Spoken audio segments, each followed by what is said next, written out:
Hello learners, welcome to my YouTube channel simple and unique. तो इस video के through हम स्टार्ट करेंगे आपका एंजाइम्स। अब एंजाइम्स जो है बहुत इंपॉर्टेंट टॉपिक है, आपके बहुत सारे आपके एग्जाम्स में पूछ लिया जाता है, तो इसे दो पार्ट्स में डिवाइड कर देते हैं वीडियो को, क्योंकि बहुत ज़्यादा लॉन्ग हो जाएगा फिर। तो स्टार्ट करते हैं आपके एंजाइम्स से। तो यहाँ पे एंजाइम्स क्या है, बेसिकली ये आपका प्रोड्यूस होते हैं लिविंग सेल्स के थ्रू और ये किसी भी रिएक्शन को कैटालाइज करते हैं। अब जब भी ये किसी भी रिएक्शन को कैटालाइज करते हैं तो उसमें ये खुद कोई भी चेंज नहीं होते, पूरी रिएक्शन को कैटालाइज कर देंगे, बहुत फास्टली कर देंगे, बट खुद पे इन पे कोई इफेक्ट नहीं पड़ता। ओके, मेन इंपॉर्टेंट थिंग यहाँ पे अब ये जितने भी एंजाइम है ना, ये प्रोटीन के बने होते हैं, प्रोटीन निशेस होते हैं नेचर में। हाउएवर कुछ आपको एक्सेप्शंस भी देखने के लिए मिल जाते हैं, जैसे कि आपका आरएनए एंजाइम। अब इसमें आपके एग्जांपल राइबोजाइम हो गए और आपका न्यूक्लियस पी हो गया। बात करते हैं इसके नॉमेनक्लेचर की। तो देखो, based on the nomenclature based on substrate. Okay, तो पहले सबस्ट्रेट को देख के चलेंगे यहाँ पे नॉमेनक्लेचर में। सबस्ट्रेट के बेसिस पे हम नॉमेनक्लेचर करेंगे एंजाइम का। तो यहाँ पे नेमिंग कैसे करेंगे, जैसे कोई भी एंजाइम वर्क कर रहा है, सबस्ट्रेट है, तो सबस्ट्रेट के सफिक्स ऐड करेंगे हम एज, यानी कि ऐड करेंगे लास्ट में उसके ase. For example urease, carbonic anhydrase. Okay, then आपका nomenclature based on the type of reaction या फिर nature of the reaction they catalyse. For example suppose कर लो कोई एक पर्टिकुलर रिएक्शन है, ओके, और उसमें रिमूवल हो रहा है हाइड्रोजन का, तो हम उसे क्या बोलते हैं, डिहाइड्रोजिनेशन, राइट। अब यहाँ पे क्योंकि रिमूवल हो रहा है हाइड्रोजन का, डिहाइड्रोजिनेशन उस रिएक्शन का नेचर है, तो यहाँ पे हम उस एंजाइम को हम क्या बोलेंगे, डिहाइड्रोजिनेसिस। ओके, एंड में हमने एसिस जो सफिक्स है ऐड कर दिया। ओके, सो ये हम यूज करते हैं। अब अगर बात तो करी मैंने सिर्फ यहाँ पे हाइड्रोजन एटम की, अगर मैं किसी भी केमिकल ग्रुप की बात करूँ, ऑक्सीजन की, आपकी CO2 की, या एक पर्टिकुलर कोई भी आपका केमिकल ग्रुप की, तो वो क्या बोलूँगी मैं, transfer of a particular chemical group. तो उस हमने एक क्लास बनाई विच इज ट्रांसफरेसेस। ओके, तो इस ट्रांसफरेसेस के अंदर वो सारे ही आपके एंजाइम्स आ गए जो कि ट्रांसफर करने में हेल्प करते हैं आपके किसी भी केमिकल ग्रुप की। आई होप ये सब कुछ बहुत अच्छी तरीके से क्लियर हो गया हो, राइट। मूव करते हैं थर्ड पे। अब यहाँ पे इस नॉमेनक्लेचर में हम दोनों को ही बहुत इंपॉर्टेंस देंगे, विच इज सबस्ट्रेट को भी इंपॉर्टेंस देंगे और the type of reaction they catalyse उसको भी बहुत इंपॉर्टेंस देने वाले हैं। ओके, फॉर एग्जाम्पल बात करते हैं एक पर्टिकुलर रिएक्शन की। यहाँ पे जो पर्टिकुलर रिएक्शन है उसमें नेचर जो है उस रिएक्शन का वो है डिहाइड्रोजनेशन की, और यहाँ पे जो सबस्ट्रेट ऐड कर रहा है which is L glutamic acid. अब यहाँ पे जो एंजाइम यूज होगा इस रिएक्शन में which is L glutamic dehydrogen. यहाँ पे ये चीज बात रखने की है दिमाग में कि नॉमेनक्लेचर जब हम दोनों को मिला के चल रहे हैं तो नाम भी उनका दोनों को मिला के रखेंगे। ओके, सो ये पर्टिकुलर रिएक्शन के लिए हो गया। अब एक फॉर एन एग्जांपल अच्छी तरीके से याद कर सकते हैं, नोट आउट कर सकते हैं अपने पास।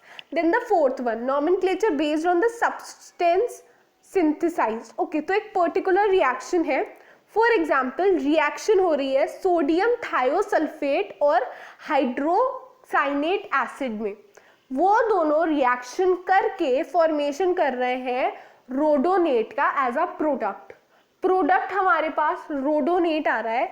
तो हम क्या करेंगे, जो हमारे पास ये एंड में प्रोडक्ट आ रहा है रिएक्शन में, इसी के आगे सफिक्स ऐड कर देंगे एज, और हमारा बन जाएगा एंजाइम। ओके, क्या नाम होगा एंजाइम का, rhodanese, correct. Now move on to the systematic nature. Systematic nature के अकॉर्डिंग इन 1961 जो हमारे इंटरनेशनल यूनियन ऑफ बायोकेमिस्ट्री है विच इज IOB, उन्होंने क्या बोला, क्यों ना हम जो आपका एंजाइम्स है उनका नॉमेनक्लेचर कुछ एक सिस्टमैटिक नेचर सिस्टम में प्रपोज करें। यहाँ पे हम एंजाइम के द टाइप ऑफ सबस्ट्रेट को ध्यान में रखेंगे, उसके कैटलिस्ट को ध्यान में रखेंगे, plus the nature of the reaction they catalyse उनको ध्यान में रखेंगे। तो तीन चीज़ों को बहुत इंपॉर्टेंस दी आपके इंटरनेशनल यूनियन ऑफ बायोकेमिस्ट्री ने और प्रपोज करा आपका सिस्टमैटिक नेम सिस्टम। यहाँ पे सिस्टमैटिक नेम सिस्टम के एग्जाम्पल एक सुन लेते हैं बस हम, लाइपेज, क्योंकि लाइपेज का इतना बड़ा नाम है, एक याद कर लो, बहुत इंपॉर्टेंट है। ओके, लाइपेज का नाम रखा है इन्होंने triacylglycerol acylhydrolase. Okay, तो एंड में एज वर्ड इन्होंने ऐड कर दिया, तो यहाँ पे हो गया triacylglycerol acylhydrolase, इसका नाम हो गया। Now we start with the classification. Classification में हमने क्लासिफाई करा इन्हें डिफरेंट ग्रुप्स में। ओके, सो स्टार्ट करते हैं वन बाय वन। 6 ग्रुप्स हैं आपके पास total. Number 1 is oxidoreductases. Oxidoreductases में मेनली हम कंसर्न करते हैं ऑक्सीडेशन और रिडक्शन ऑफ द रिएक्शन, और मेनली हमें माइटोकॉन्ड्रिया के अंदर देखने के लिए मिलता है। फॉर एग्जांपल लाइक आपके एंजाइम्स हो गए oxidases and dehydrogenases. Okay, the second group is transferases. Transferases में जैसे कि हमने पढ़ा हाइड्रोजन ग्रुप का ट्रांसफर हो रहा था, एक पर्टिकुलर केमिकल ग्रुप का ट्रांसफर। यहाँ पे फॉर एग्जांपल ये जो रिएक्शन मैंने एग्जांपल में लिया है आपके लिए, ग्लूकोज एटीपी हाइड्रोनेज हेक्सोकाइनेज की प्रेजेंस में, यहाँ पे क्या हो रहा है, ग्लूकोज 6 फॉस्फेट का फॉर्मेशन हो रहा है और एक एटीपी लॉस हो रही है। अब यहाँ पे 2 चीज़ें ध्यान में रखनी है। यहाँ पे सबसे पहली चीज़ तो यहाँ से एटीपी जा रहा है, ओके, और यहाँ आके अटैच हो रहा है प्रोडक्ट में। दूसरी चीज़, ट्रांसफर तो हो रहा है ग्रुप में, इस वाली रिएक्शन में एटीपी लॉस हो रही है। ये मत सोच लेना कि हर रिएक्शन में एटीपी का या फिर एनर्जी का लॉस होगा ट्रांसफरेसिस के अंदर। ओके, 2 चीजें होगी, बहुत अच्छी तरीके से आपको रखनी है। देन आपका हाइड्रोलेसिस। हाइड्रोलेसिस में क्या होता है, यूजुअली स्प्लिटिंग होती है, जैसे छोटे छोटे मॉलिक्यूल्स में, जैसे कि प्रोटीन हो गए, फैट्स हो गए, आपका कार्बोहाइड्रेट हो गए, छोटे छोटे फ्रेगमेंट्स में ब्रेकअप हो जाते हैं। इनके जो मेन एग्जाम्पल है it is esterases, carbohydrases, proteases. Okay, then आपका लाइएसिस हो गया। लाइएसिस यहाँ पे क्या होता है, यूजुअली ये कोई भी रिमूव कर देते हैं एक particular group of atom from the substrate, कोई भी डबल बॉन्ड का फॉर्मेशन नहीं करते, या फिर क्या होता है, दे ऐड अ ग्रुप, या तो रिमूव कर देंगे या फिर they add a group to the double bond, जैसे कोई डबल बॉन्ड लगा हुआ है उस पर ऐड कर देंगे कोई भी एक पर्टिकुलर ग्रुप, लेकिन इससे कोई भी इफेक्ट नहीं होगा ऑक्सीडेशन पे, रिडक्शन पे और हाइड्रोलाइसिस पे। ये बहुत इंपॉर्टेंट लाइन है, तो अच्छी तरीके से नोट आउट कर लेना। तो इसकी जो मेन एग्जाम्पल्स है it is carboxylase, fumarase and aldolase. Now move on to the fifth one. Fifth one is isomerases. Isomerases में क्या होता है, यहाँ पे आइसोमर प्रोड्यूसिंग एंजाइम आपको देखने के लिए मिलेंगे, इंटर कन्वर्जन देखने के लिए मिलेगा, जैसे कि आपका ग्लूकोज 6 फॉस्फेट और फ्रक्टोज 6 फॉस्फेट में हमने देखने के लिए मिलता है आपका पूरा ही ग्लाइकोलाइसिस में। ओके, ग्लाइकोलाइसिस बहुत इंपॉर्टेंट रिएक्शन है, प्लांट फिजियोलॉजी में हम पढ़ते हैं। तो यहाँ पे ग्लूकोज 6 फॉस्फेट और फ्रक्टोज 6 फॉस्फेट में आपको इंटर कन्वर्जन देखने के लिए मिलता है। अब यहाँ पे जो मेन एंजाइम है most important which is phosphoglucoisomerase. Okay, so interconversion किसकी वजह से देखने के लिए मिल रहा है, फॉस्फोग्लूकोआइसोमेरेज की वजह से। नाउ आपका लाइगेसिस। लाइगेसिस यूजुअली हमने इसे न्यूक्लिक एसिड में भी पढ़ा है। लाइगेसिस बहुत इंपॉर्टेंट है किसी भी 2 डीएनए के फ्रेगमेंट्स को अटैच करने के लिए, बायोटेक्नोलॉजी में इसका काफ़ी यूज़ है। सो जो एंजाइम हेल्प करता है द एडिशन ऑफ ग्रुप, इसे हम लाइगेसिस के अंदर लाते हैं, विच इज़ आपका आरएनए पॉलीमरेज हो गया। Okay, DNA dependent RNA polymerase, आपका आरएनए सिंथेटेज हो गया। तो ये थोड़े एग्जांपल्स हैं आपकी लाइगेसिस के। Then the structure and composition of the enzyme. अब किसी भी एंजाइम का पूरा तो प्रोटीन का बना हुआ होता है, उसे हम क्या बोलते हैं, सिंपल एंजाइम। ओके, अब इसके एग्जाम्पल क्या हो गए, यूरिएसिस, अमाइलेज, पेप्सिन एक्सेट्रा। ये तो बहुत ईजी नाम है जो कि आपके अपनी बॉडी में भी देखने के लिए मिल जाते हैं।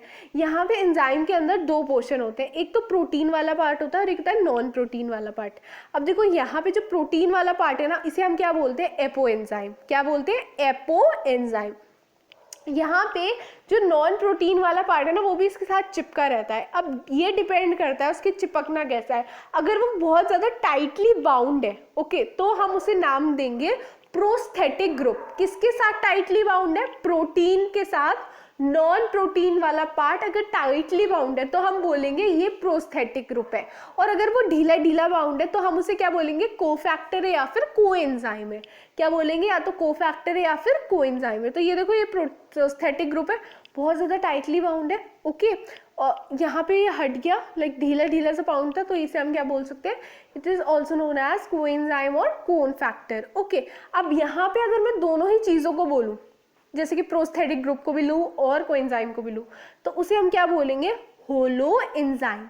ओके, सो एपो एंजाइम प्लस कोएंजाइम या फिर प्रोस्थेटिक ग्रुप जो भी, तो उस पूरा को हम क्या बोल रहे हैं, होलो एंजाइम विद यहाँ पे एपो एंजाइम। प्रोटीन का भी बहुत इंपॉर्टेंट रोल है। ओके, कंप्लीट को बोल रहे हैं हम बहुत अच्छी तरीके से। यहाँ पे प्रोस्थेटिक ग्रुप क्या होते हैं, लाइक ये आपका क्या रहता है, एसोसिएट रहते हैं, लाइक एक कॉम्प्लेक्स बनाए रखते हैं आपके एक्टिव साइट के साथ। एंजाइम के पास एक्टिव साइट होती है, वहीं पे आपका कॉम्प्लेक्स का फॉर्मेशन होता है। ओके, अब यहाँ पे यूजुअली जो एग्जाम्पल्स होते हैं आपके, यूजुअली मेटेलिक आइंस होते हैं आपके ज़्यादातर प्रोस्थेटिक ग्रुप, जैसे कि आपके जिंक के हो गए, मैग्नीशियम के हो गए, ओके, आयरन आपके हो गए, या फिर डेरिवेटिव्स हो गए राइबोफ्लेविन के।